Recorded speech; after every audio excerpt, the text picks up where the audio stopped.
transboundary aquifers and seeds component of the TWAP project aims at identifying and characterizing more than 200 aquifers in all over the world and assessing their situation in order to provide GEF with indication how to use funds in coming years in this very important source of water for the world population. The project aims at first collecting information, then assessing the collected information and defining the level of risk for the aquifers to assist GEF in providing its input and financing for countries that need it most. So the project is not exactly about prioritizing, it's about ranking the level of risk.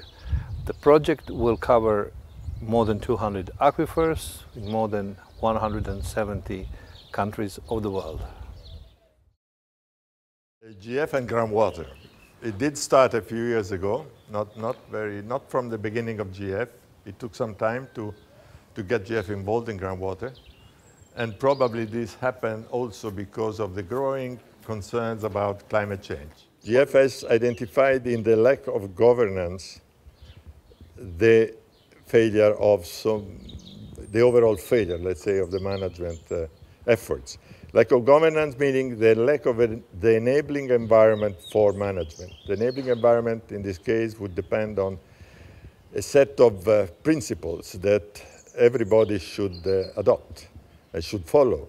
Some of them relates to all kind of resource management like transparency and so on. Others are more strictly related to groundwater. And in fact, there is this project going on called Groundwater Governance. It's another global effort. We hope it will bring to a commitment of the GEF in first place and of other major organizations like UNESCO, the World Bank, FAO, commit to actions in groundwater and to improve the management and the governance.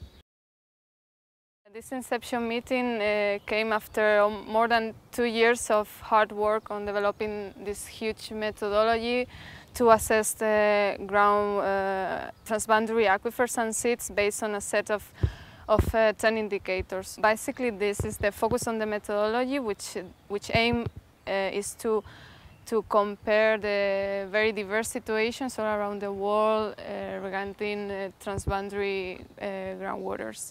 The role of IGRAC, which is the International Groundwater Resources Assessment Center, is to give advice on the application of the methodology for the assessment, and moreover, as a backbone of our part in this project is to develop an information management system which is going to centralize all the information of the project, not only the indicators but also all the reports, all the background information. We will contribute to the TWAP groundwater assessment with our global model of water resources and water use. With this model, we can compute at a spatial resolution of ½ degree. This is around 2,500 square kilometers. We can compute things like groundwater recharge, but also groundwater uses by irrigation, households, and industry. And so, therefore, we can assess actually for all aquifers that are transboundary aquifers. With a certain uncertainty, of course, we can assess the indicators that are supposed to be computed within TWAP for current conditions, but also for scenarios of the future for 2030 and 2050.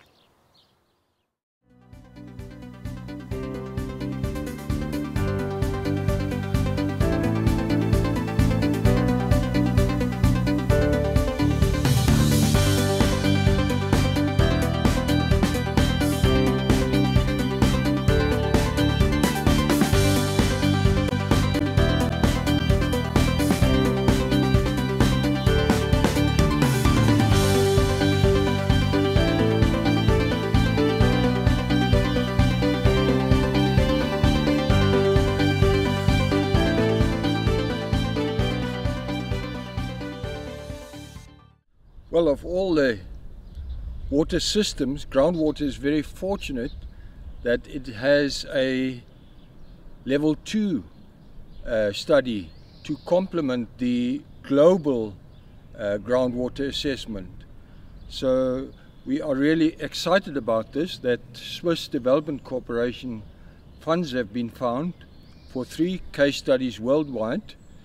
The one in Southern Africa, one in Central America, and one, I understand, in Central Asia.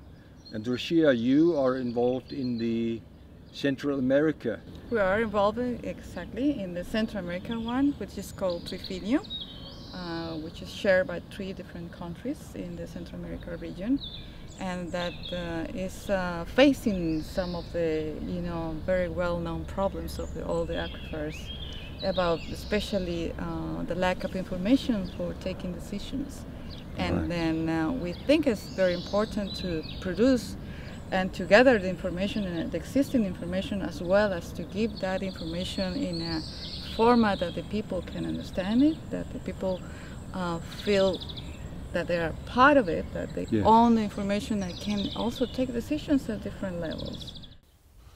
Well, this is a very important process for small island developing states in particular. It has broad relevance for all countries, but for small island developing states in particular, this is a project that is going to generate a great wealth of information that will assist decision makers in making better decisions about water use, water allocation, and generally it will support the functioning of water markets in these islands. Climate change is going to have a more severe impact on those countries that have the weakest administrations, the weakest management systems.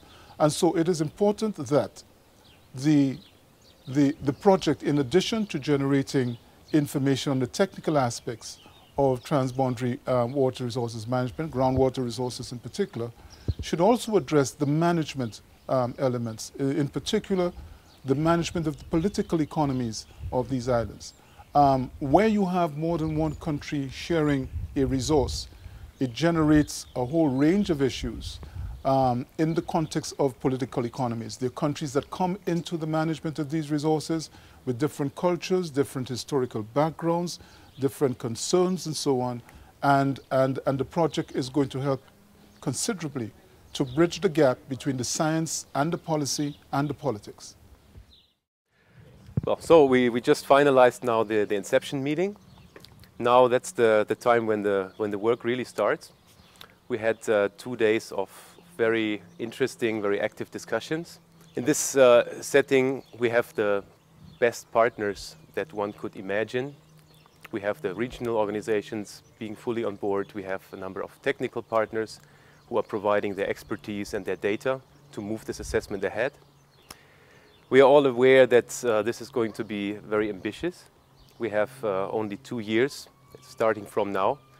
And well, we have a huge amount of work that lies ahead of us. This project will be another step ahead in the efforts that UNESCO has been leading over the past 10 years on transboundary aquifer management.